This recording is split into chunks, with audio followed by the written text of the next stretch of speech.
we're getting close. Racing through the waves, I want to be where nobody knows. Take me, baby, take me to a state of mind that's made up, baby, that's made of all the love we find. Electric, feel it in your hands. Hypnotic, watch your body stand. Happiness, this is where we stand.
Hello, everybody. Good evening, and my thing is in the wrong position. It's me, Vid, and joining me is the other half of the quarantine. It's Rex Go Dragon.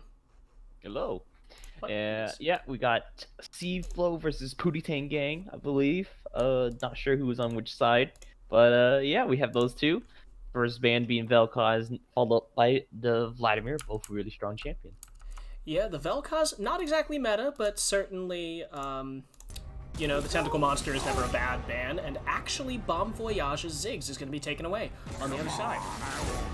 Yeah, with a name like Bomb Voyage, maybe he likes to play that champion a little bit. Mordekaiser being banned away as well. Probably for UNSC. Good champion overall. Even better if you're a good if you can play him right. Yeah, and the Olaf taken away by Cosmic Flow. They do not want Pootie Tang Gang to have this early objective and gank control. And, final ban coming out from Cosmic Flow. Let's see who it is. It's Ornn. No surprise there. Yeah, you gotta take that away from tank players, lol, whether that's a sarcastic name or a natural one. And it's kind of been a toss-up. All split, he's either played a tank or he's played a, super hard carry and beat up on a tank.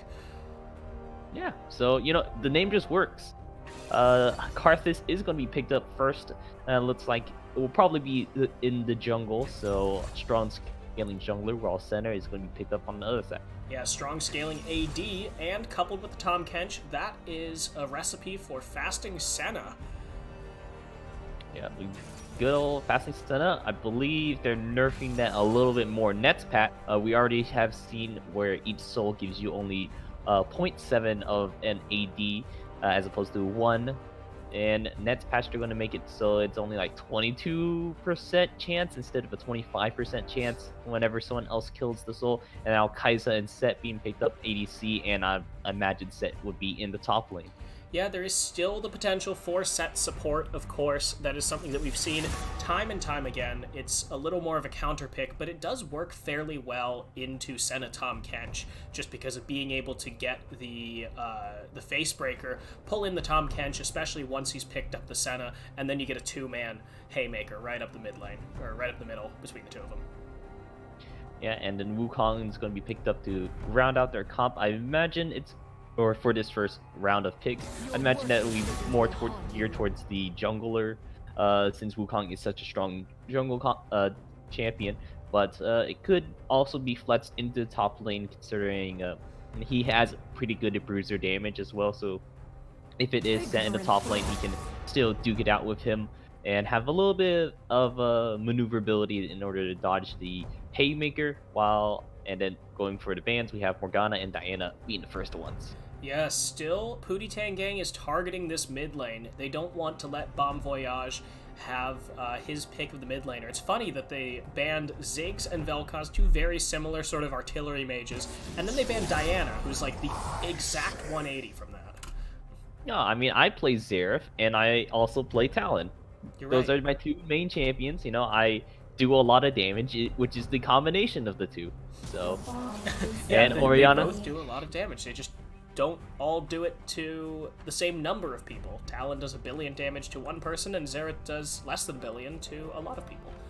Yeah, but adds up to 1 billion. And now Orianna is going to finish up this first round of bans. Seeing that, again, still a lot of damage mid laners that has a pretty good consistent damage as well. So going to be banned away, but the Fizz looks like it's going to be hovered and picked up by CFlow here. Okay, interesting Fizz pickup. I don't really like it all that much, just because you can counterpick it, And Gangplank might very well be the counterpick to that. He has... no, it's actually going to be the Kiana, so this is a set support, apparently. Yeah, and they did an excellent job at tricking CFlow. They were like, oh, they haven't picked their support yet, and then boom, set support coming out. You didn't see it coming. And because of that, they wasted 2 bans, means that it's easy pick to pick up this Kiana and Gangplank. Gangplank probably going to go into the top side, and then Kiana in the mid.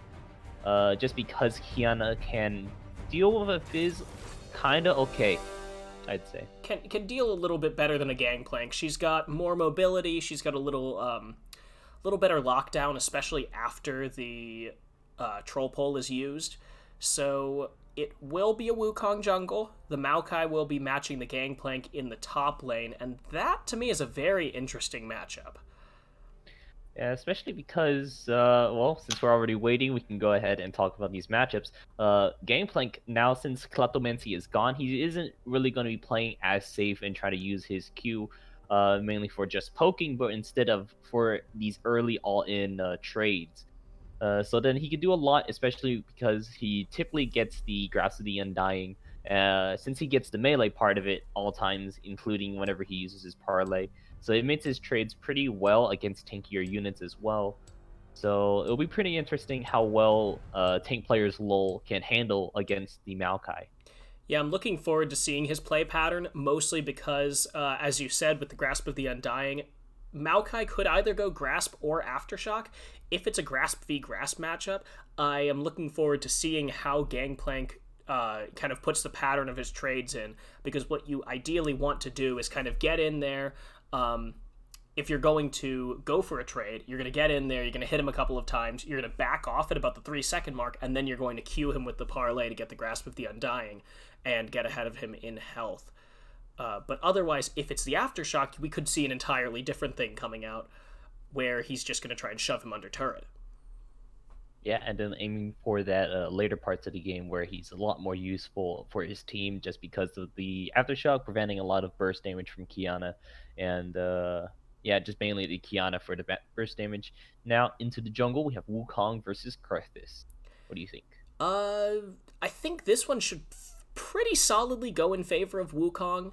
He's not the, kill you at level 3 champion that he used to be, but he still is significantly stronger in the early game than Karthus. So this will be a lot of skill. It'll take a lot of skill, a lot of jungle knowledge on Farjad's side, because he's going to have to be able to track Wukong basically through the entire early game to make sure that the monkey isn't going to be invading him. Otherwise, that could go very sour for the Karthus. Yeah, especially because Wukong is useful at pretty much all points of the game just because of his ultimate dealing or being able to use twice so that it can knock up his targets twice, which provides a lot of utility for his team. Even if he's not ahead, he can build tank and just rely on getting that double ulti onto the important targets.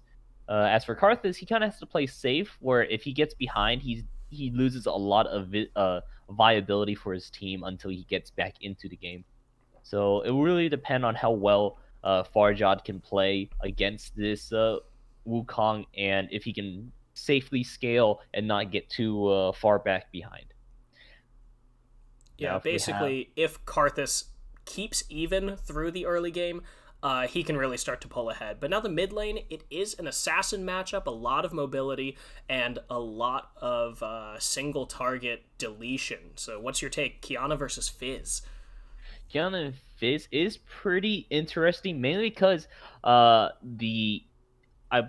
believe the Trickster on Fizz's E, the Playful and Trickster, that doesn't get stopped by the root from Kiana. So depending on how well Bon Voyage can play this, he can very much win a lot of these trades by well-timed Playful to negate half the damage that Kiana has, since her combo is generally just an EQ WQ. You can, if you are able to stop that initial Q or even the second Q, that's half her damage gone, and a lot of and means that these trades will generally go a lot more into his favor. But the same deal with Kiana. You have to, if she can play around the Playful and Trickster a lot, she can really look to bait it out and then force in those trades because of the long cooldown that Playful and Trickster have.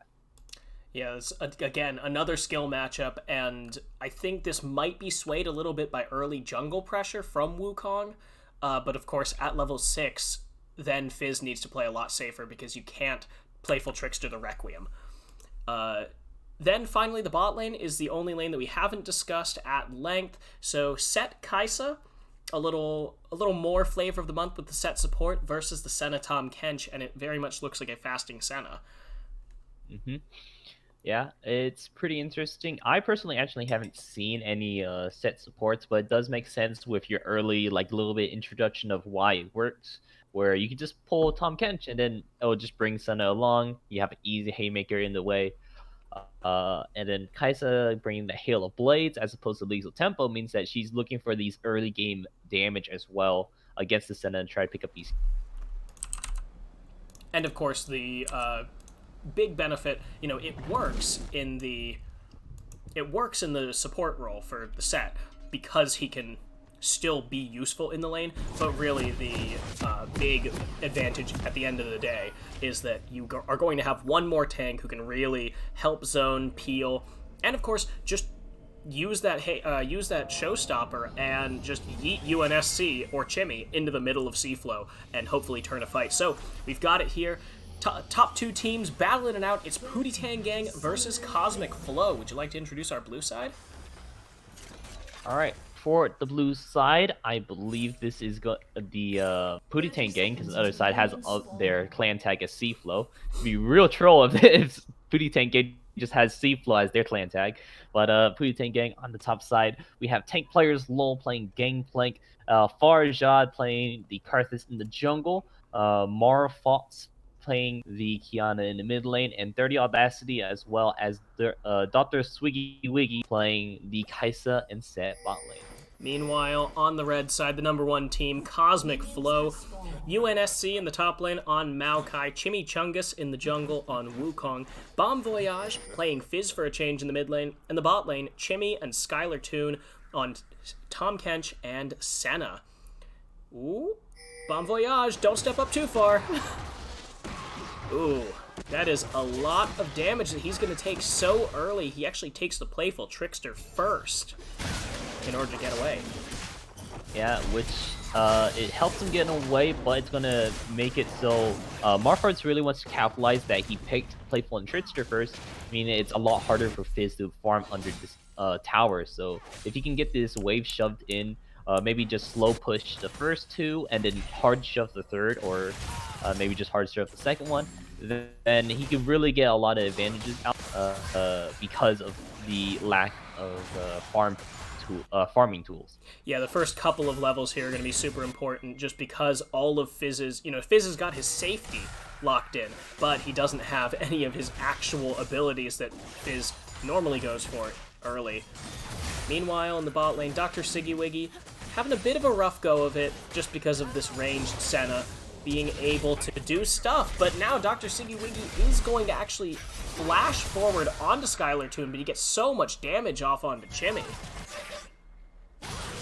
Chimichungus is in the mid lane looking for a gank to relieve some of this pressure that Bon Voyage is feeling, but kind of doing so, but we'll just see how much they can do. Not really getting too much out of it. Head splash coming out from Dr. Swiggy Wiggy, and Haymaker. Ooh. Oh! Pops the plasma. Dirty Audacity with the snipe is going to pick up first blood for himself. Now, Bomb Voyage is going to commit the Ignite onto Marl Fox, but he's not going to find anything. Yeah, certainly this is waiting him from continuing the trade by using the Ignite, and which is pretty alright. They both do kind of well in these longer fights, but now Marl Fox is getting a little bit of help thanks to his team. Yeah, Siggy Wiggy actually roamed up, and Farjad is going to come into the mid lane, but Chimichungus is here. Farjad walking unsuspecting into the middle of it. He might lose his life. The flash over by Bomb Voyage is going to find it, but he will fall to Marl Fox, who jumps on top of him now. Tank players Lull and UNSC trading, but Chimichungus up, coming in, bringing two with him. UNSC might be in trouble. He will not have to flash away. Well, tank players Lull really using this Grassy and Dying to get a lot of these procs off and getting just a better end of these trades, which is very nice for him. Scales pretty nicely once he gets to the later parts of the game. And this looking pretty good for the Pootie Gang. They come out with 2 kills, even though they have a death on their jungler. Getting the lanes ahead is always very, very nice. Yeah, and this is a Kiana who can really snowball this lead, as well as Kaisa, who will pull ahead of Senna as long as she can find these kills early. Otherwise, Senna will outscale Kaisa at most stages of the game. But now Farjad might be in trouble because the mid-jungle duo is looking to do something about this blue buff. Yeah, Marfox has level advantage over Bomb Voyage playful trickster comes out, and Farjad's running towards his mid laner. Yeah, Chimichungus, though, he's in the middle of 3, and he's going to take his own life on the turret. Tank player's low, picks it up with the parlay. So now all 3 lanes have a kill. Might be 2, as Bomb Voyage is going to get ignited. Dissuading him from continuing on further, has already popped while he was ignited, just in case Marfaults had a little bit extra burst damage to bring him that much lower. So he will be able to make it out both live. Ignites on both sides, not up, but head splash coming out once again. It will not find anything. They actually had the bush warded this time. So, by the way, if you are a little bit confused, you don't recognize the name Marl Fox, you're not going insane. He is a sub for Pootie Gang. Unfortunately, their regular mid laner was having connection issues, some of those classic Rito login problems, so they did bring in this guy. I haven't looked at his OPGG, but apparently he plays a pretty mean Kiana. Yeah. Yeah, he does. Looks like he's playing this matchup pretty well. A lot of getting some good damages out and really utilizing his presence he has, especially with this early kill and how they force Bon Voyage to take the playful trickster first rather than getting his usual the trident. I forgot Sea Stone Trident, I believe. Sea Stone Trident. I'm not sure if that's the correct name. I'm not sure if that's what Fizz takes first. Because I am by no means a Fizz player. But Dr. Siggy now moving forward. He will find Chimmy, but Siggy is rooted up. Marlfox is here. He has a supreme display of talent. Let's see if he can get to use it. He is not going to even use it. Skylar Toon uses the heal to walk away. Not finding much here, but Chimichungus is stuck in the middle of 3. And this time, Marlfox might be able to use it. He is going to. He takes the kill, and that's a second one on top of this Kiana. Now Farjad is going to find the Chum of the Waters on top of himself. Bomb Voyage picks up the kill. Dr. Siggy might go down for 2, but Marlfox finds Chimmy. He might find Bomb Voyage as well. Bomb Voyage dashing through. Marlfox will find the double kill. He is 4-0, and Skylar Toon might go down. Dirty Audacity, one more auto attack. He doesn't quite get it. But that is so huge for Pootie Gang. Picking up a lot of kills. Unfortunately, not getting another kill onto this Kaisa, but that's just fine. The Senna had her pots ticking, so won't be able to get a kill off there. But exerting a lot of pressure means that she will have to back off and not to be sniped out by the Void Seeker. Prey Seeker? Void Seeker. Void Seeker. Prey Seeker is Rek'Sai. Yeah. Yeah, but now Dirty Audacity with a 20 CS lead as well as plates. He's denying more CS from Chimmy, and Skylar Toon missing out on the souls to boot. This is going much better for Pootie Gang as time ticks on and on. Yeah, even though their jungler isn't that much ahead, he's pretty even with the jungler, all things considered, other than all the assists that he has. Curtis is soon going to hit that level 6, so then he can start farming up these dark harvest stacks. So, and then eventually he'll get to that huge damage burst that he has, and it looks like he is level 6 now. Yeah, and as I said earlier, if Farjad can stay even, he's going to be ahead so much. Now Skylar Toon gets jumped on. Chimmy is going to flash away, but Skylar Toon is so low. The Requiem is available. Farjad, though, doesn't have any mana to use it, but Marlfox is here to pick it up. Unstoppable, by the way, 5-0. Yeah, with the Kiana doing an excellent job. Buying these early Moby boots is really paying off with how much she's roaming down to the bot side, or at least into these jungles to go for these fights to protect her jungler. So really well played by Marlfox right now. And now the Dragon is the aim for Pootie Gang. They only have 5 members. Tank player's low, though, does not have the ultimate. He does have the teleport. UNSC can join as well, and it looks like Pootie Gang will be able to take this one uncontested. Yep. Getting that first Drake means that they'll be able to, not that they had any trouble before, but sustain in these lanes longer and really edge out their opponents in terms of survivability in these lanes and in these trades. And now this is something that we always see from a Fed assassin mid laner. Chimichangas is going to go down. Farjad picks up the kill, and Marl Fox donates it to him. But the Fed assassin helping get his team ahead. He knows he scales off in the end, but he knows for certain that Gangplank and Karthus do not. Yeah, once that Gangplank reaches the level 13 power spike, just because his barrel's on low cooldown, Malfox, ooh, picking up another kill onto Bon Voyage. And that one, he didn't even see that one coming. I mean, yeah. Bon Voyage panic chummed the waters at the very end. It was like, oh wait, crap, I might die. Yeah, unfortunate here. UNC did actually take out the aftershocks, so he's taking a lot of these trades a little on the back end of them. But now in bot lane. Yeah, Dr. Siggy has been using his Hex Flash to great effect, but now he's tanking too, and UNSC is here. That's going to be the showstopper to get out of it. UNSC taking a lot of damage. Dr. Siggy jumps forward, but he's going to have to back off. Tank player's low. He's at about half health. But that is a couple of summoners burned on both sides and both teleports used for both teams.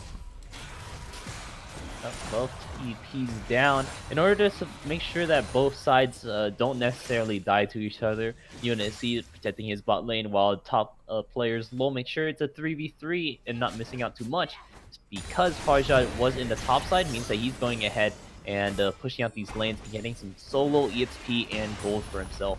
Yeah, 320 gold, couple of turret plates for him. He's going to also get some solo farm, as you said, and that's basically all that Karthus can hope for at this point. He doesn't really, or he does know where Chimichangas is, and since he's on the bot side of the map taking that Gromp, it is going to be the perfect time for Farjad to just walk up there with very little mana and pick up some gold for himself.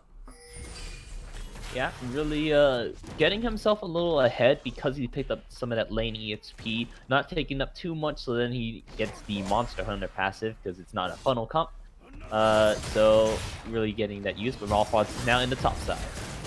UNSC takes a lot of damage, but, you know, Kiana is not meant to tear up a Maokai. Yeah, UNSC actually played it pretty well and dodged the Kiana Q using the W because it makes you invulnerable while you're doing that. Yeah, the Twisted Advance is a, I mean, surprisingly skill expressive ability for a champ, or, you know, for as simple a champion as Maokai. But it's always good to see skilled top laners actually use that instead of just kind of, you know, using it as another spell. But now Farjad is here in the mid lane. I don't think there's really anything that he can do. But what were you gonna say? I was saying it's kind of like how it sets the difference between like when we see funnel comps, like a bronze Master Yi versus a you know, someone that actually can utilize the Alpha Strike as a dodge ability instead of a gap closer, since you already have other forms of gap closers. Yeah, another reassuring piece of skill expression on an otherwise fairly simple champ, like Ornn.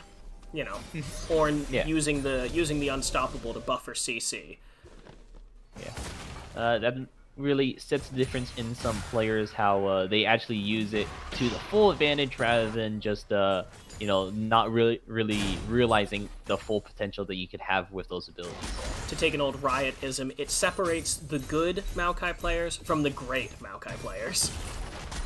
That's a real old school one. They used to like nerf the crap out of Ryze or Kayle or Irelia or someone, and then just say, no, this is meant to separate the good players from the great players. Yeah. And right now, we'll see. Everyone is in the bot side looking to make something happen. We have Chimichangas right there sitting on the sideline. And he's ready. Ooh, yeah, the flash forward by Dr. Siggy. Farjad is going to have to stopwatch that chum the waters, but Chimichanga's taking a lot of damage. He's going to get jumped on. He's going to get eaten up as well. Now Marl Fox actually goes down. The big shutdown for Bon Voyage, and Skylar Toon is low, so is Chimmy. One's going to go down, not the other. Now Dirty Audacity might lose his life, but Bon Voyage certainly will. Dirty Audacity picks that one up, walks away to boot. It's a 2-for-1 in favor of Pootie Tang Gang, but they give over the Kiana shutdown. Yeah, who picked up that Kiana shutdown? I believe I guess it was the Fizz, since he's the only one that has kills on the side of CFlow.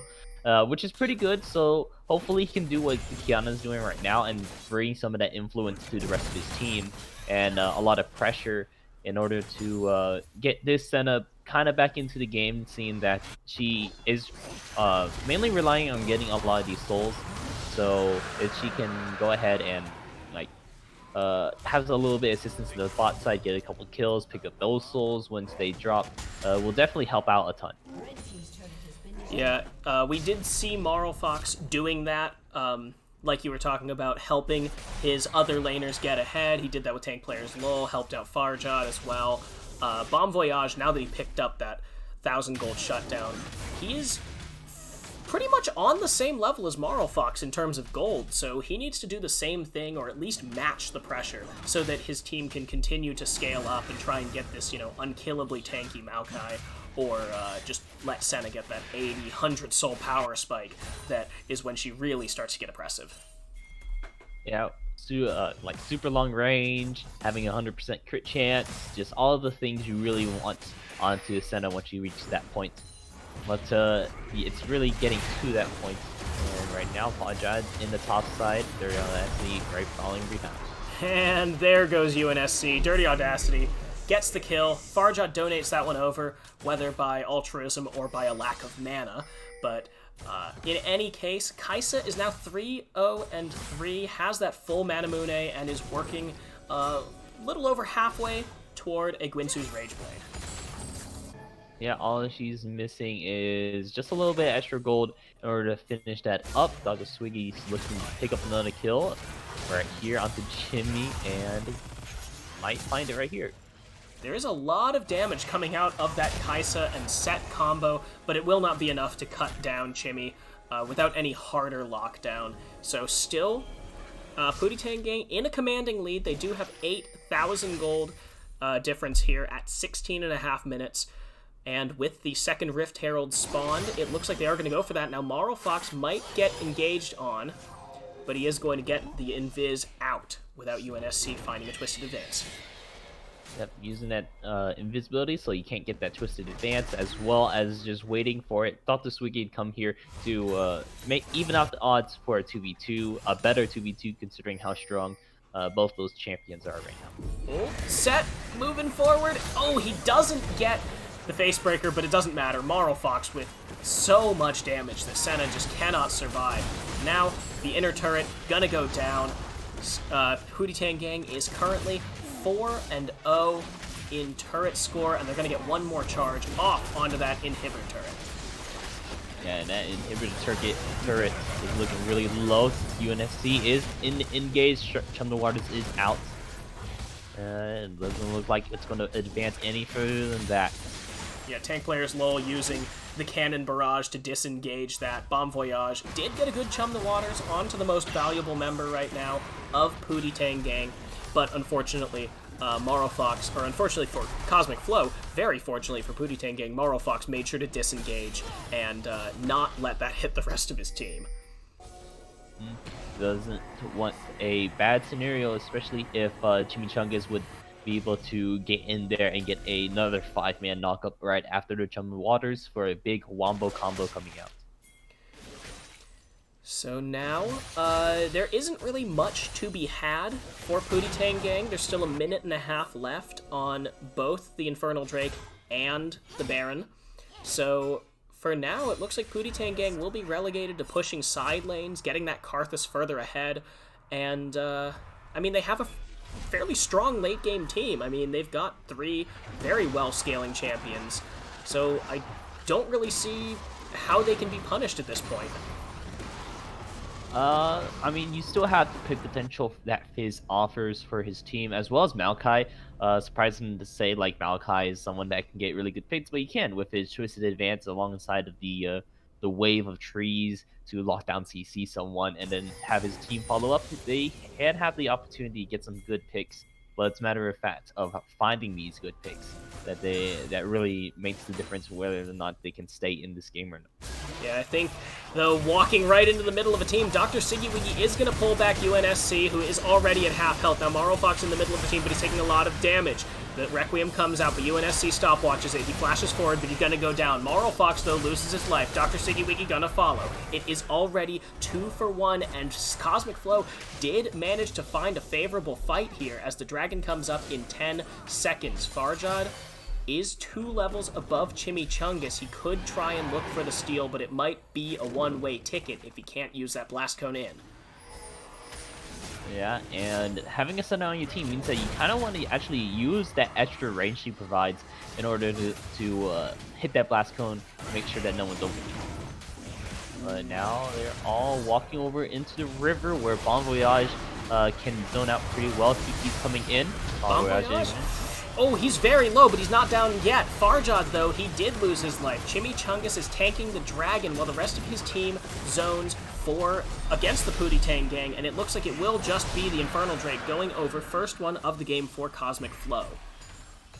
Yeah, this is starting to turn around. We had such a big gold lead down, but now they've closed it down to 10k gold, which doesn't sound that impressive, but they still have really strong scalers on their team for these infinitely scaling Senna, as well as Bon Voyage is still going to be able to get a lot of these one-shots. AP Assassins just scaling a little bit better than these AD Assassins, just because you're not relying on lethality stat, rather than they could just get big numbers.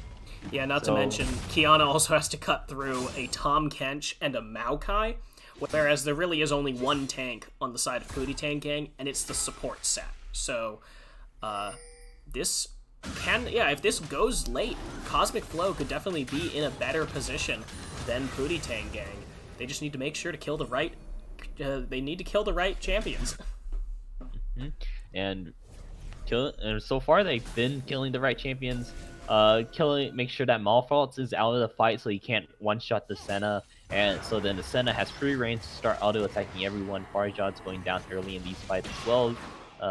Means that it's going pretty well for them, but as a matter of fact, if they can get a good pick off this Gangplank, who's almost level 13, is going to hit a huge power spike, and this Kaisa, who has a pretty nice shutdown that's on her head. And if Skylar Toon can get the kill rather than Chimney, who has been coincidentally have been taking a lot of these kills. Yeah, as you said, tank player's lull is almost level 13, and that's when the siege gets really strong for Pootie gang. When you can clear a full minion wave with basically 1 spell or 2 spells, and it's almost impossible to react against. That is when CFlow really needs to start sweating. But for now, they're doing fine, just clearing out vision in their own jungle. They want to make sure that no one's sneaking a Baron by them. But Dr. Siggy might try to find Chimmy here. UNSC is so tanky, and he's going to jump on top of Marl Fox. The railgun comes out. Marl Fox is going to pick up Dirty Audacity with that Chum the Waters. Bon Voyage does go a little bit too deep, and it is a 1-for-1. Both mid laners are down, but the way more fed one is dead on the side of Pootie gang. Now Farjad going to flash into the middle of the team. He is going to be at no mana. He has to use the Zanya's Hourglass. Tank players, can you pick it up? He will. He finds Chimmy, and Farjad even lives. Yeah, Chimmy failed flash there, which was very unfortunate. He was stuck a little longer in the middle of everyone. Tank players little overestimating his damage, I guess, because considering that it took him to wait for his parlay in order to pick up that kill instead of just a few of his auto attacks. But regardless, he'll be taking that kill. He has 40% CDR, so he's going to be doing a lot right now. Yeah, and he is level 13 now, and that last fight, it didn't really result in anything other than just a kill differential for Pootie gang, which, at 10k in the lead, you'd think that they'd be going for something else, but since they lost those last 2 fights, they really are just looking to kind of stabilize, give themselves the confidence to say, okay, we can still win fights, we just need to play them intelligently. Yeah, and right now, CFlow has been playing these fights really well. Right now, I believe Bon Voyage is actually exerting a lot of pressure. It's weird to say that Marfault isn't necessarily. He is exerting a lot of pressure in itself, but trading for those 2 mid laners, it is pretty it kind of it evens it out, but the difference is that a lot of gold is still on the side of Pootie Gang, where they have a strong Gangplank and a strong Kaisa, while on the opposite side, they have 2 kills onto their Tom Kench and a slowly scaling Senna, which I'll go ahead and do a Souls check, I guess. 61. Okay, so she is on that 3rd range upgrade, so she has very long range. It's just not to the unabusable kind of range that you need against Gangplank, you know, a fed Kiana. So, hopefully for CFlow, they can keep holding the bleeding in while Skylar Toon gets 1 or 2 more soul checkpoints, and then maybe they take a couple of good team fights like they were earlier. Yeah, UNC is still looking for these good picks where he can right now, but they don't see that Marafots is on the side where they can technically go for a collapse, but that might be a little too deep for Marafots, so they're going to go ahead and try to play this a little bit slowly, letting Marafots or UNSC engage first while he goes in for the back. Yeah, comes in and finds 3, but that's going to be a 2-man ultimate from Kiana. They are going to find 3 immediately. There just isn't the damage from CFlow, but now Bon Voyage in the fight. He's going to pick up 2 on his own, and Skylar Toon is the only one left suddenly. Fox will be able to pick that one up. It's a 5 for 2, and CFlow had a beautiful initiation to the fight, but unfortunately the damage just wasn't there without Bon Voyage. Yeah, Bon Voyage not being able to... It's weird to say, but right now it's still the assassins that are really the playmakers in these fights so far. If whoever survives, been the theme of most of these team fights, is whoever survives these, whichever assassin, I should say, survives these team fights, is usually the ones actually winning these. Having Bon Voyage lost a fight means that it's a lot of damage gone for his team, since he is a lot of the gold that's keeping them in.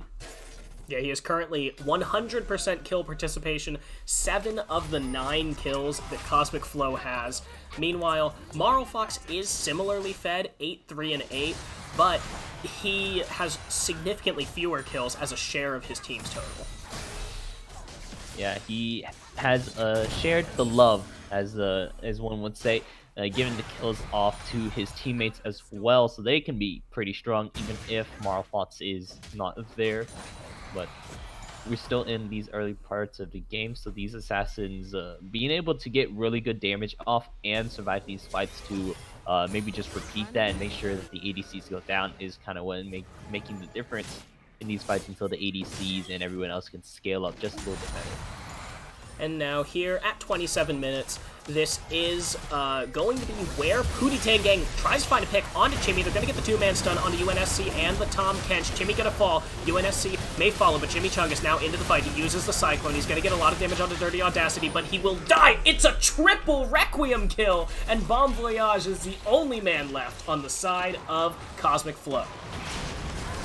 And that's not what you really want to see here. Chimmy getting picked off, UNC going in, trying to get a something in return. Chimichungus falling down, trying to engage for his team, and then Skylar Toon not being able to make it enough. And then the Requiem following up means that it was pretty much wraps from there, seeing that they didn't have their a lot of their engage from the Fizz to exert a lot of the pressure onto the ADCs. And Baron's going down, so that means they can go ahead and push out these lanes, not opting into recall, which is a little more of the smarter play, since they already have waves coming in and respawn timers are still going. Yeah, I actually thought that CFlow had a beautiful re-engage there. I mean, they lost Chimmy fairly early, but UNSC was still alive, and Chimichungus immediately jumped in and got a 3-man Cyclone. But this fight kind of just boiled down to one team's team fighting members actually have kills on them. Yeah, if they had a little more spread out, it would definitely help. But as it stands, a 15k gold lead at 29 minutes here for Pootie Gang. They've got the Baron buff under their belt. They've got 2 minutes left on the Infernal Drake, which is perfect timing. They can keep pushing here with that Baron buff, and then the moment that it runs out, that's when the Infernal Drake's up. They can force a fight for the soul. Yeah, and this being, if it was a, or since it is an Infernal Soul, this is a huge soul for Karthus. A lot more AP for him to one-shot with his rare freedoms, alongside of the extra help that you get from the Infernal Soul, and just how it does.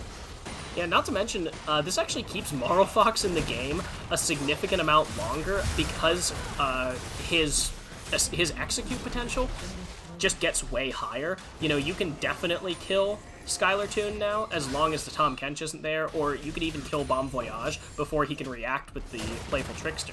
So, these are some things that that may help Fox continue to be an asset to his team, rather than just kind of being, okay, well, I won the early game for us, what are the rest of you gonna do?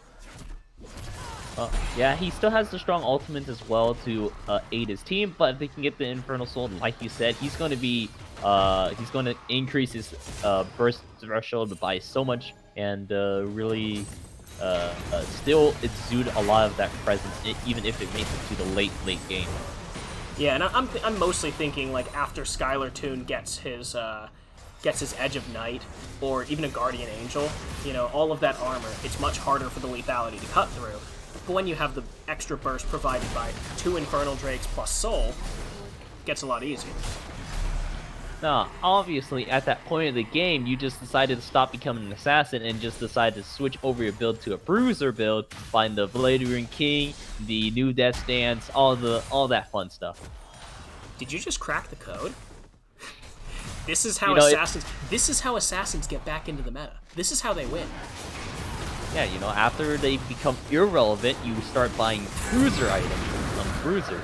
I've seen a lot of people building Conqueror on like Talons and stuff like that. Conqueror on Talon, and I know Red Mercy does this, but I don't know if anyone does it on Zed as well. So maybe this is slowly becoming a more bruiser meta, where even assassins are opting in to go for a little more bruisery flexibility that they can have.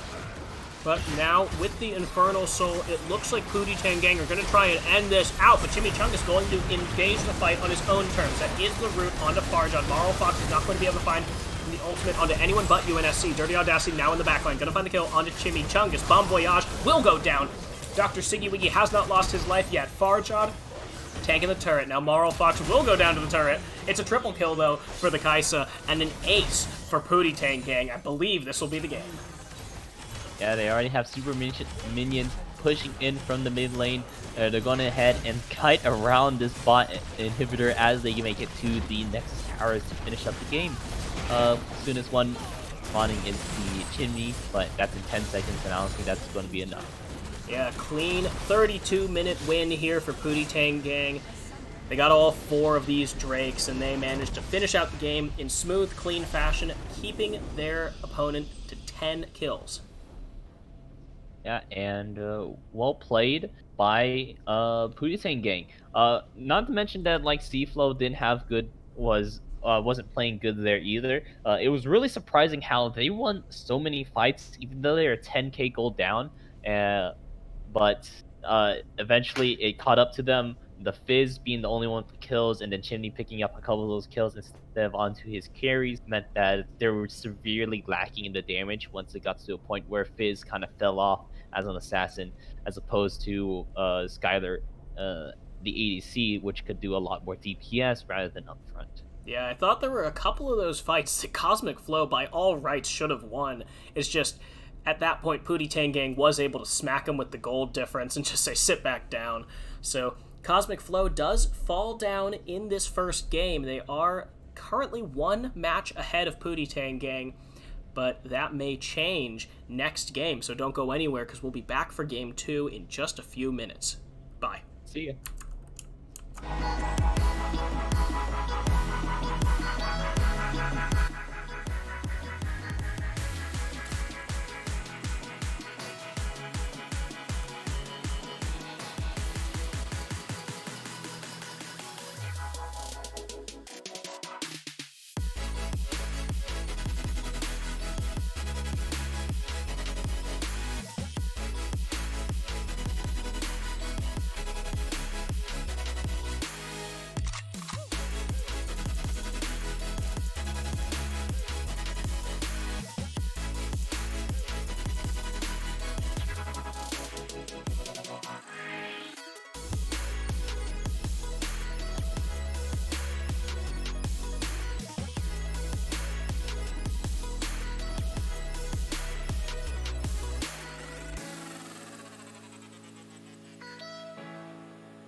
welcome back.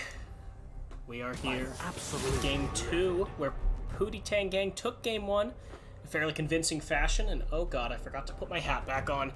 Oh, my hair. The quarantine hair. My hair. It's Okay, it's all back. over. It's fine. All right, so the Vladimir and Zig's going to be banned out. Still banning away the Ziggs from Bon Voyage.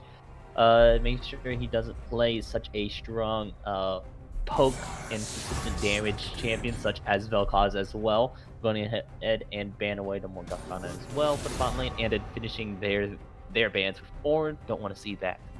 Yeah, the Morgana ban was actually a ban from CFlow, or it was banned from Pootie Gang in the second round of draft last time. Wait, no. No, It was a ban from CFlow in the second round of draft. Right, Yeah. they swapped sides. Damn. I'm all confused now. Yeah. This game we have Isai in the game. Yeah. Etsai, don't know how to say names. Sorry, I'm illiterate.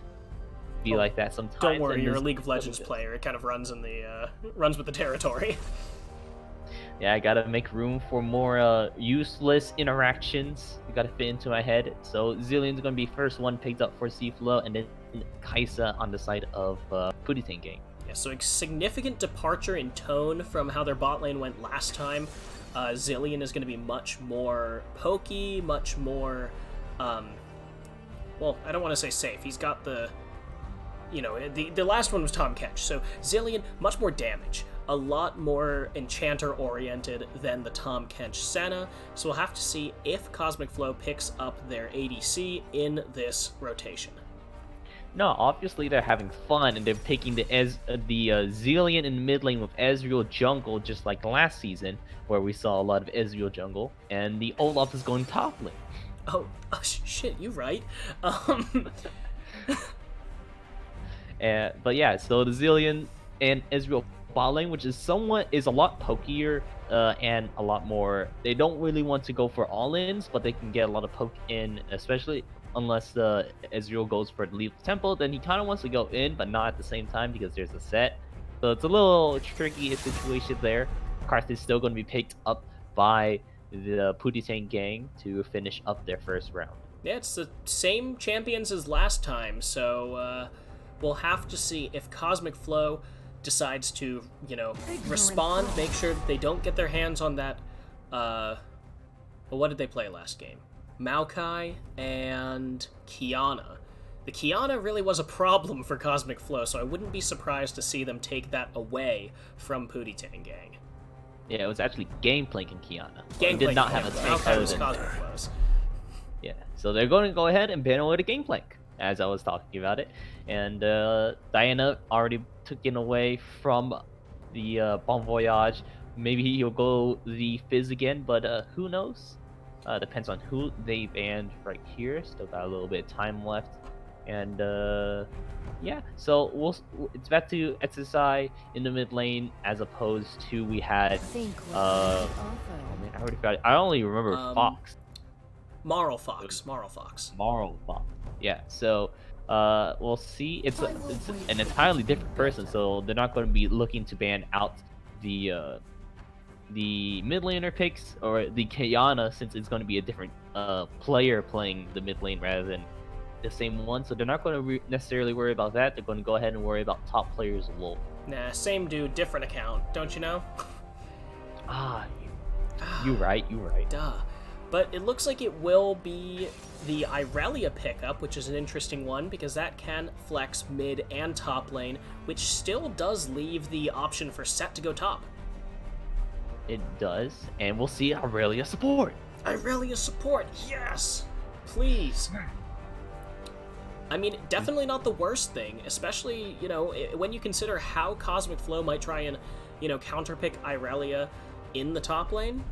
Maybe. But it looks like Aatrox will be the lock for the top lane of CFlow as League of Legends is great 123 spams the Valorant copy pasta. Spam this tree to get a key. Spam this tree to get a key, and Aikato stating out, you forgot an S in the beginning, so it's now Pam a key. Yeah, Pam this tree to get a key. But please do not take the aerosolized oil spray for your saucepans. Do not spray trees with that. Please do not. We already have enough issues. And then we have Kurthis actually putting in the right one, and Cho'Gath being picked up, which can be fled spot or top. Or not bot, mid or top. Yeah, I mean, the Aatrox Cho'Gath could go either way. Looks like it will, however, be the set support, and this is a pretty heavy AD laners, at least. Oh, Nasus. D-Kane is going into the top lane here. Yeah. Again, I would love to see, since they buffed Nasus as well as they buffed what was it? They buffed Phase Rush. I would love to see if Nasus would opt in to get a Phase Rush, so then he could just run down his opponents. But instead of taking Ghost, so then he can take TP a little bit safer, or maybe just Unsealed Spellbook and just have both, and just have the Ghost and TP instead of relying on Phase Rush to run down your enemies. Pretty interesting to pick Nasus into Aatrox, which Aatrox can kind of bully Nasus pretty well. Yeah, tank players LoL is going to have to play this really well and very safe early in order to, one, not get solo killed, and two, actually manage to get some stacks so that he's actually relevant in the mid and late game. Whereas Aatrox can just kind of have a field day with this.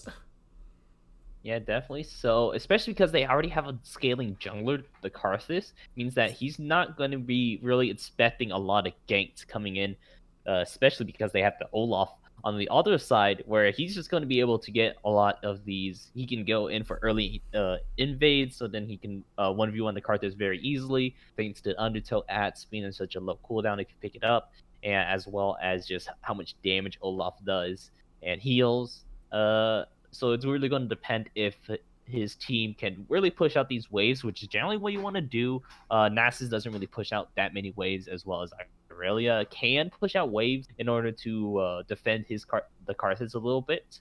So it's going to be a little interesting how well Farjad can once again play this Karthus into the scaling, see if he can break even with the Olaf here. Yeah, I'm surprised that the Karthus Nasus is the pickup here for the top jungle. The strong side, weak side game is played a lot in professional and even recently. Mark Hames really loved playing that game. But Nasus as a weak side top laner, just because Aatrox is going to be pretty dominant aside from against a ranged top laner, but you don't really want to take like a weak side top laner like Nasus with someone as weak as Karthus. You want someone who can at least help your jungler, not just get beaten up alongside your jungler. You know, usually you take like an Ornn or some other kind of later game scaling tank, rather than Nasus, who really does rely on not getting the crap beat out of him early. Yeah, and then for the mid lane, we have Irelia and Cho'Gath. Both of them can push out waves pretty well, especially because when Irelia gets her team at, but Cho'Gath naturally being able to push out the waves well because of his Vorpal Spikes and his Feral Scream and his Rupture. There it is. I got 3 for 3. And then using his Carnivore passive in order to stay in lane means that he can push out these waves pretty fairly and provide that pressure that Olaf kind of needs if he wants to go for these invades.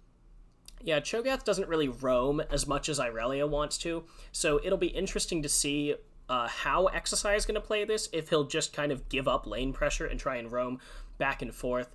But Cho'Gath, you know, we have seen like AP Cho'Gaths go, and I think that's what's going to have to happen, because there really isn't any other AP on this team. Like, Zilean does do a token amount, but it's really not that much.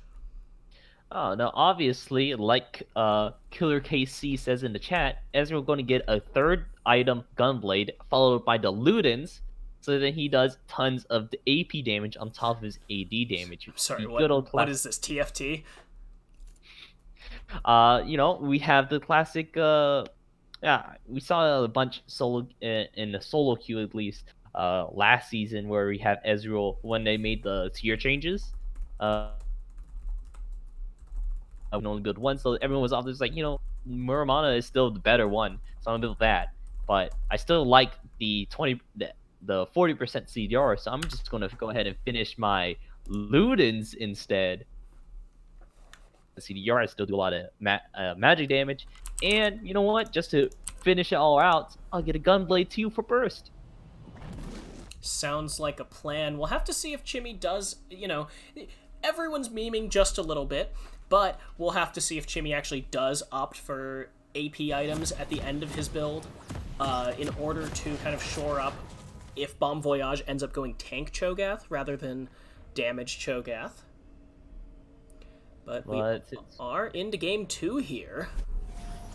Yeah, and let's go ahead and start off with introductions. You kind of saw that we kind of mentioned their names in the chat, but or previously while in Champ Select. But let's go ahead and meet these players. We have UNSC playing Aatrox in the top side, Chimichungus playing Olaf in the jungle, Bon Voyage in the mid lane playing the Cho'Gath, and then Chimmy and Skylar Toon playing the Ezreal, as well as Zillion in the bot side.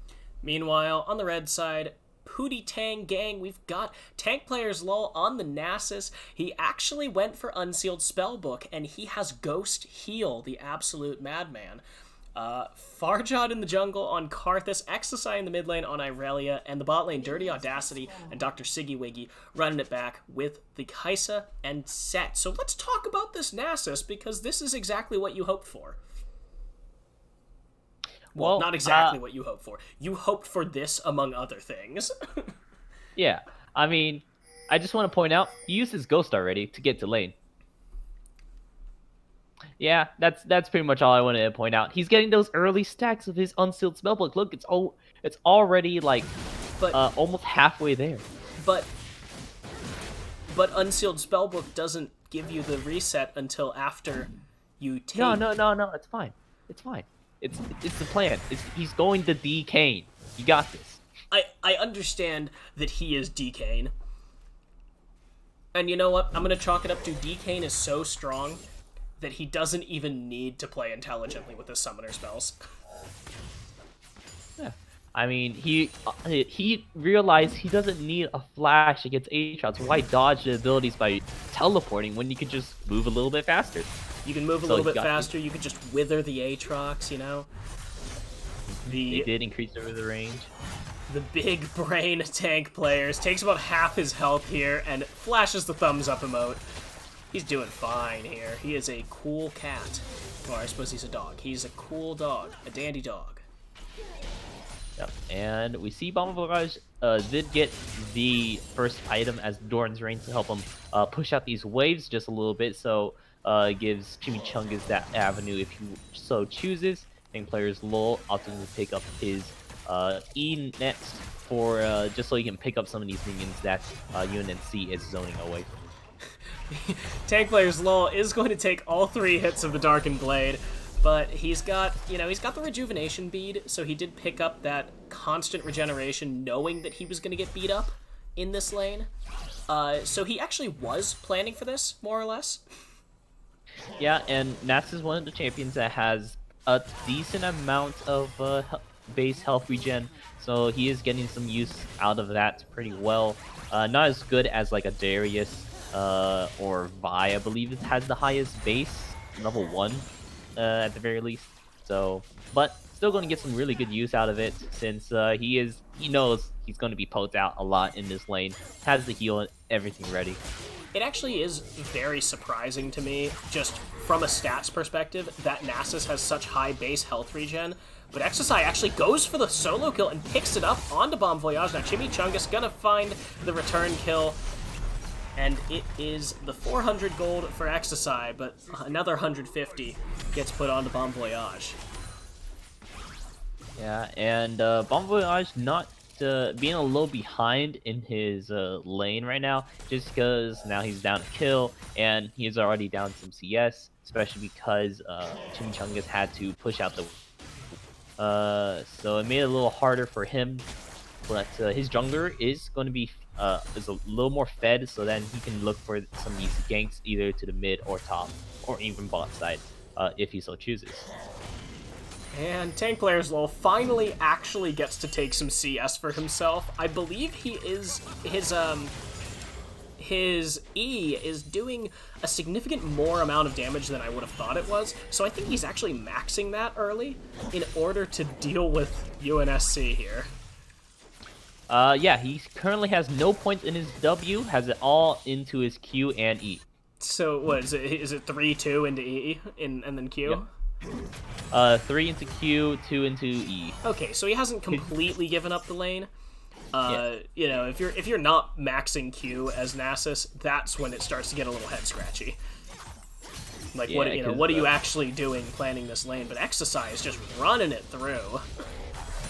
Yep, I hate Irelia players. I mean, both the champions I play both get countered by Irelia, so you know, that's just me. But Irelia is still a very strong champion. Ooh, Farjad had to flash away from the third proc of the Darkened Blade. Yeah, he flashed it. UNSC did take 2 turret shots, but Farjad flashless at level 5 as Karthus is not good for him, especially against an Olaf who is 6 now. Yeah, it's going to be pretty scary to walk into your own jungle with such a strong enemy jungler to deal with, who's farming just as well as Farjad right now. He's seeing that he has the CS up, like 3 CS up, which is negligible, albeit, but the extra kill on him means that he can do a lot more damage and try to run down Farjad and take really control of his jungle. Yeah, so now, though, the game has kind of stabilized here. It was a little bit more chaotic in the first place, but wow, the flash coming out from Chimichungus. He's going to jump on top of Farjad, knowing that he doesn't have the flash. He is going to pick that up. Chimmy actually takes the kill there, and Dirty Audacity and Siggy, no ults, means that they're just going to have to back off. This is going to be the dragon for Cosmic Flow, and a big play by Chimichungus. Yeah, again, you know, using that kill advantage he had, he put a early ward in so he knows exactly where he was. Path 2 hits him, took the kill, and now he's aiming to pick up a dragon and have a Bon Voyage feast on that for a free feast stack.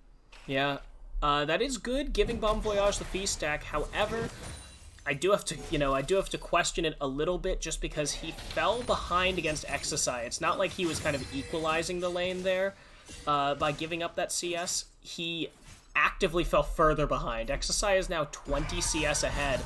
Although tank player's low may be in trouble, uses the Fury of the Sands. UNSC gets exhausted by the Unsealed Spellbook, but now tank player's low in the middle of 3. Farjad walks in there, and that's going to be the Irelia coming through. UNSC gonna fall, so is tank player's low. Bon Voyage now stunned, doesn't have the ultimate. Exercise may be able to pick this one up with a Q. It's a double kill for the Irelia, and this lane just went bad to worse for Bon Voyage.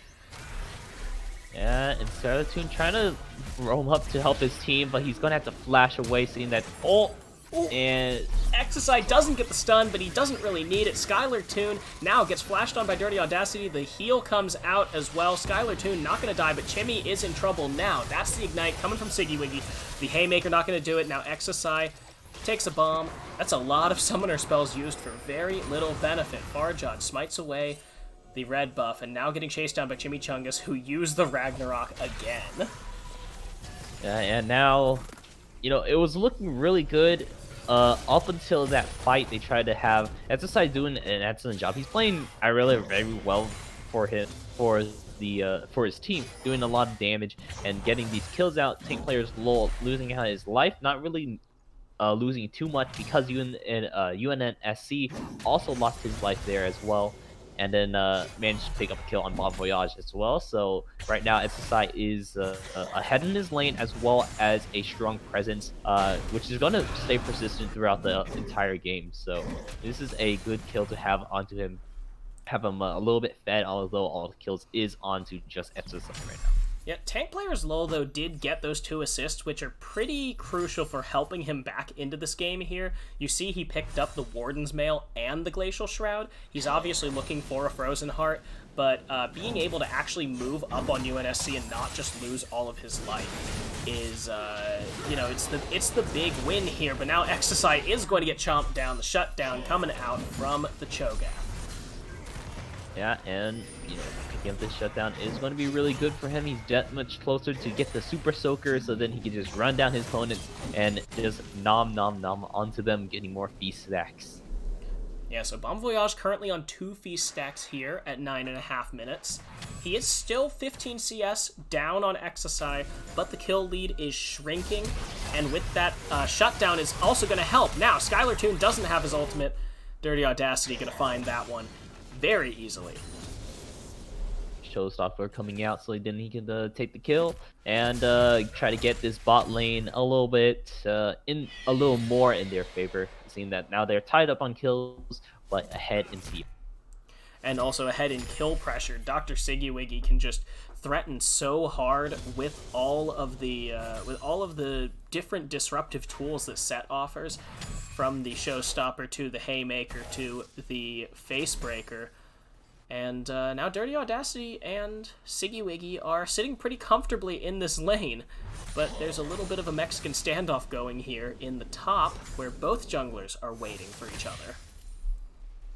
Yeah, and you have Farjad committing just a little bit more. Looks like he's going to go on in. The tank player is low, popping his ultimate. Chimichungus flinched, and this might go horribly for UNSC now. Farjad moving forward. The teleport comes out. Are they going to find it? Farjad does pick up the kill, and the teleport now wasted by UNSC. Which means that they can punish pretty well, but Chimichungus is here to pick up any minions they push out, so they opted in is like to leave it in a neutral position for them to both come back to, seeing that they both don't have TP, so they can just walk back to lane and still meet the wave without either side losing down too much. I assume that tank players LoL should have the Unsealed Spellbook available, so he might be able to pick up the teleport, although he is just going to walk toward this dragon, where the rest of his team is collapsing. Now, Exocide trying to get on top of Bon Voyage.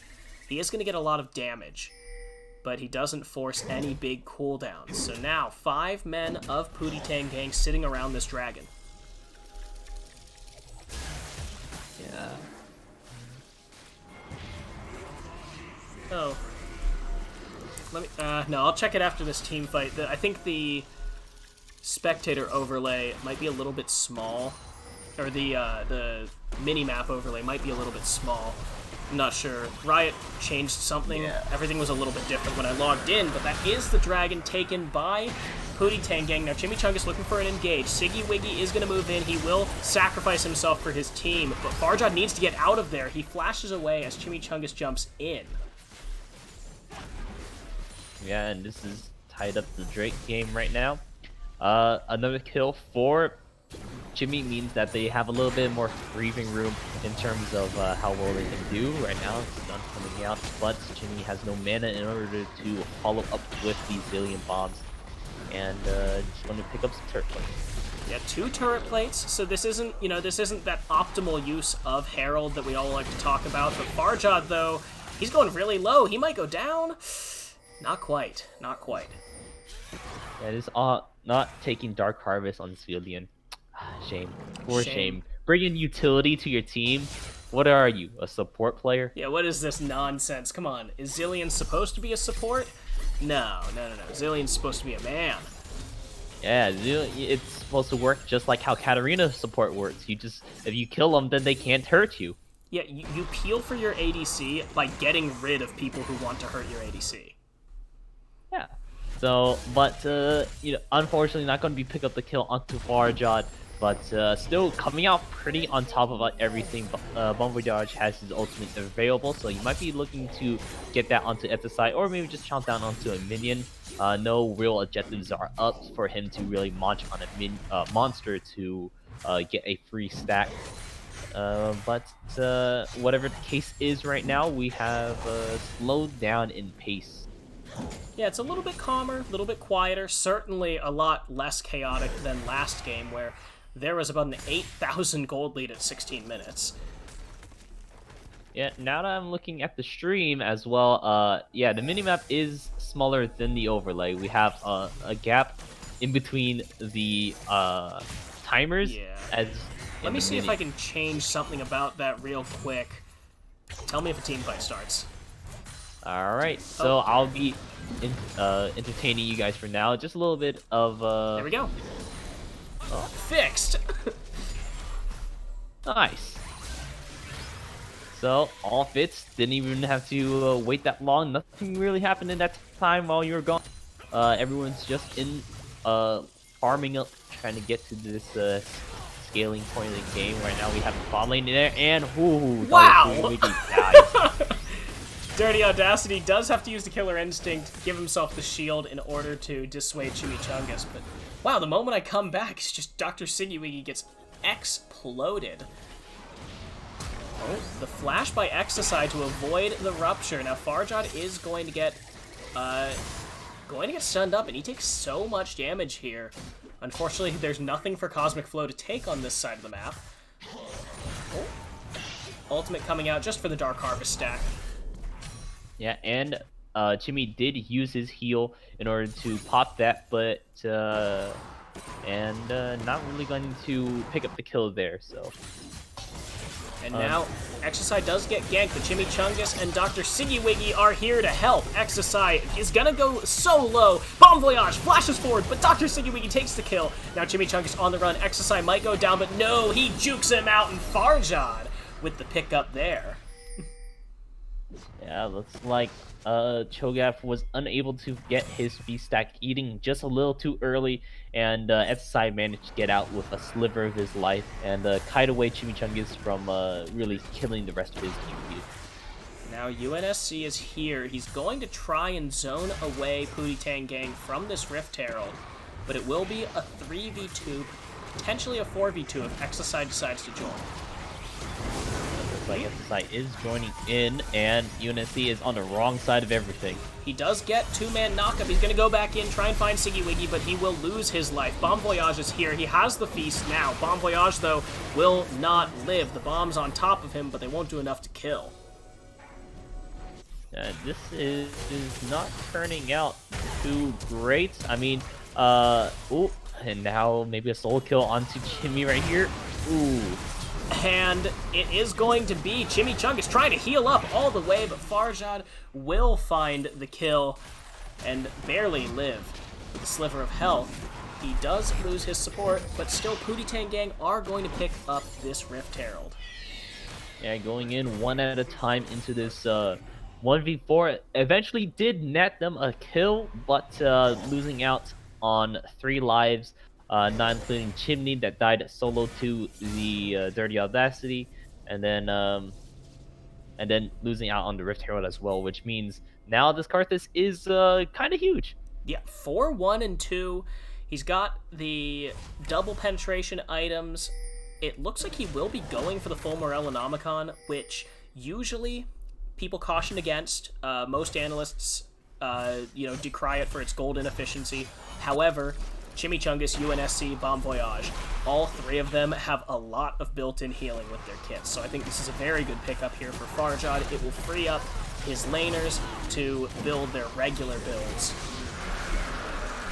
Yeah, and that's going to be the dragon picked up. Farjad actually didn't have his smite there, but luckily Dr. Suiwiki is an excellent at smiting with his fists, and picked up the dragon, make sure that the Zillion did not pick it up with his bomb. Tank player's lol, just hitting the dance button right there as he walks in. But the Rift Herald is going to fall in the mid lane, and so will this outer turret. Chimichangas does what he can, but it'll still find the kill. And now Chimichangas will go down as well. Bomb Voyage cannot find a kill, and it's a double for Farjad. Now 6-1 on this Karthus. Yeah, just repeatedly, it's not turning out too great. Chimichangas committed pretty oddly hard to try to kill the Rift Herald, even though that once the charge comes out, the tower is gone and they could just switch their focus onto him. Maybe he was thinking that this was a while ago where the Rift Herald does damage based on its health, but now that's no longer the case. Yeah, or even thinking that he could just kind of out-damage the Rift Herald and try and kill it before it can get the turret. But unfortunately, neither of those things are the case, and now Exocide looking to try and find Skylar Toon. The Chrono Shift is going to be committed, and now UNSC coming in. The Requiem coming out from Farjad, but UNSC in the middle of it. He will not even get that third proc off. Exocide in the middle of the fight. He's 1v4. He's going to take too much damage. The shutdown by the Feast. Farjad now walks into the middle, knows that he's going to die, and he knows that this is just for his team. He's going to pick up another kill. Chimichangas goes down, but it is a 2-for-2, which doesn't turn out super great for the Pootie Gang. Especially because his Nasus has just been free farming in this top side, about to take down the top outer tower, so then he has much more rain over this free farming. Bon Voyage walking up towards the Audacity, seeing if he can pick up a kill, and he does. And Dr. Siggy Wiggy will find the revenge kill, but the shutdown was secured by the Cho'Gath, and that's a big one to go over to the main AP threat of Cosmic Flow. Yeah, and yeah, so I mean, Bon Voyage is pretty far behind right now, I would say. He is looking at trying to pick up his second item, being the Twin Shadows, while Irelia has already picked up the Blade Rune King and the Triforce, two very expensive items. So, you know, in terms of power, he's lacking in both terms of like quantity and quality of items. Look at that. Quantity and quality indeed.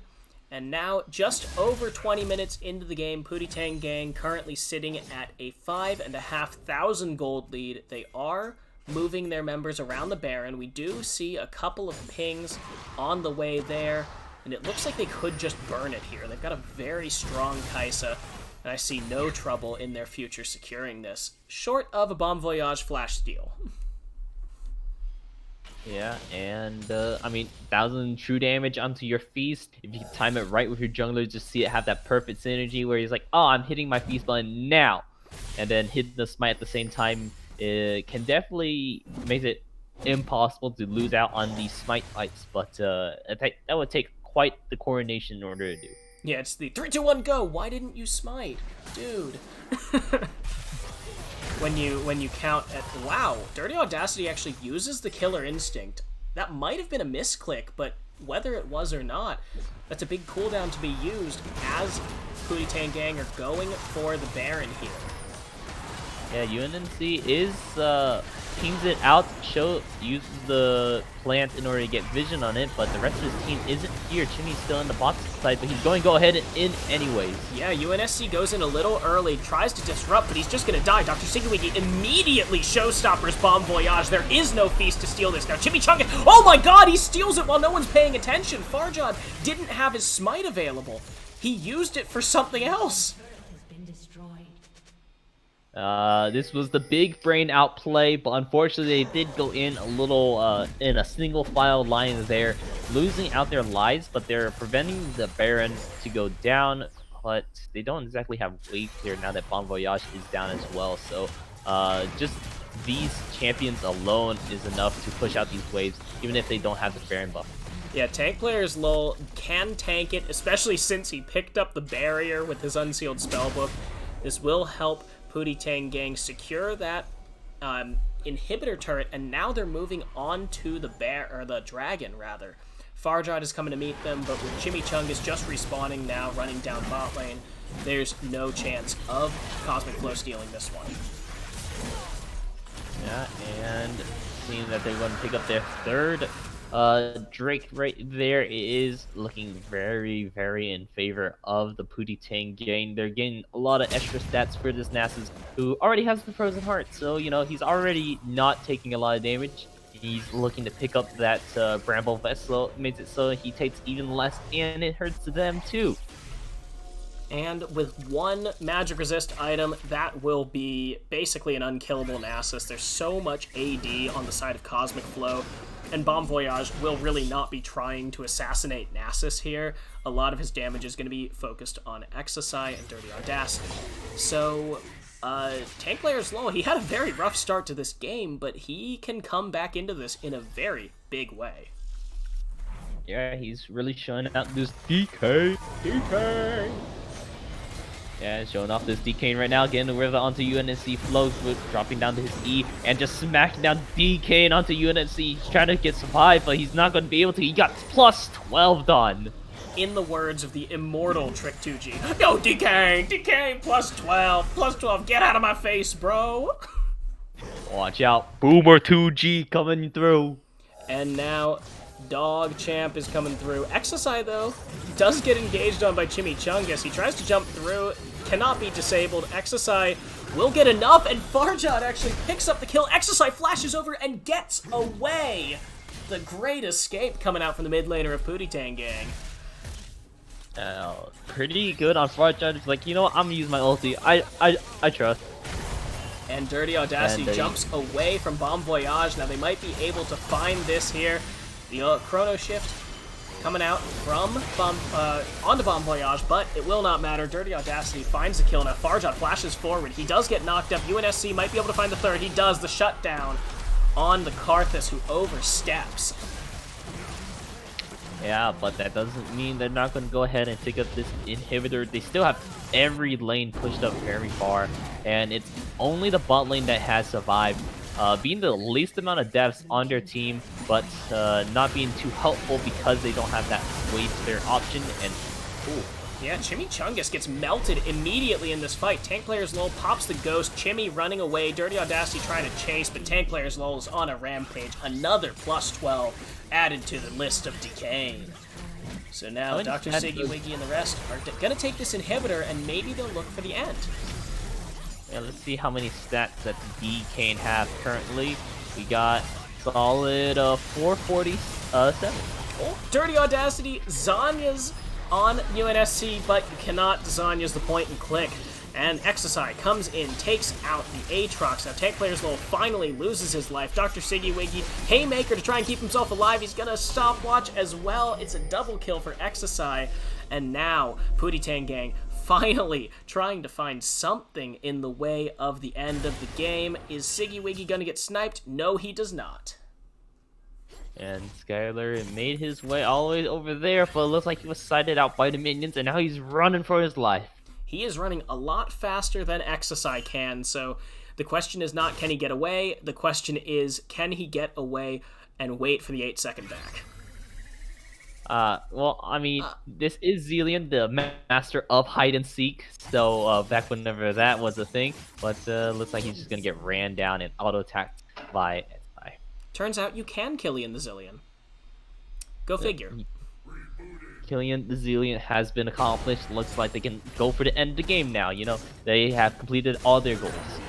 Yep, Pootie Tang Gang, though, it looks like they are going to wait the extra minute. Dragon, this is Soul Point, so Dragon and Baron both coming up in just a little bit.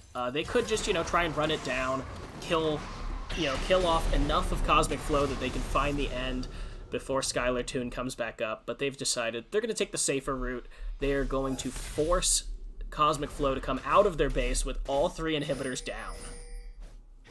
Yeah, and then you got the Decane, super tanky, as well as everyone else just to pick people off. Bon Voyage, it looks like he will be the one picked off, seeing that he has only health, no resistance.